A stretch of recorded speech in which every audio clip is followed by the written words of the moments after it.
सजा दो अवधपुरी नगरी, अवध में राम आए हैं।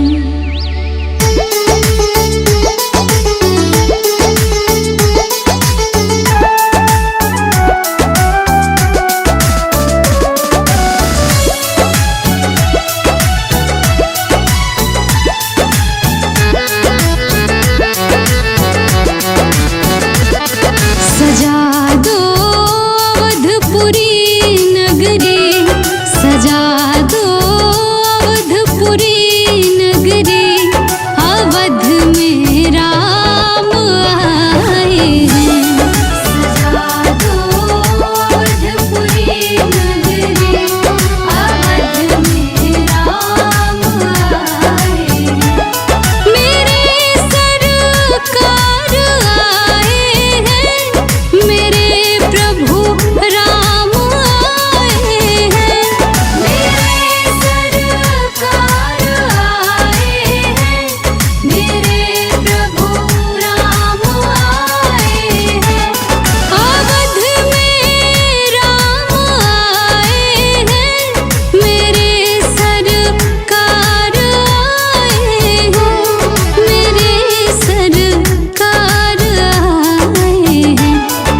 लगे आज अवध भी दुल्हन से, लगे आज अवध भी दुल्हन से, मेरे प्रभु राम आए हैं। सजा दो घर को गुलशन सा, मेरे सरकार आए हैं।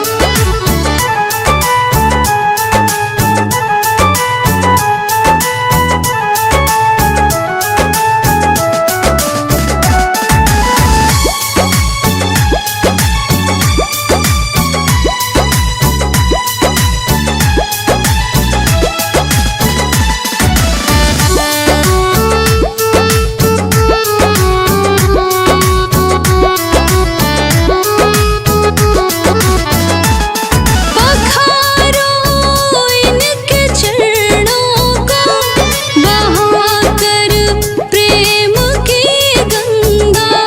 पखारो इनके चरणों को, बहाकर प्रेम की गंगा।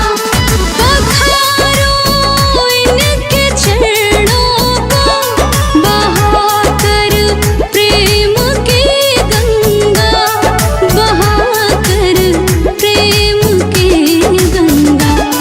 बिछा दो पलकों को स्वागत में, बिछा दो पलकों को स्वागत में, मेरे सरकार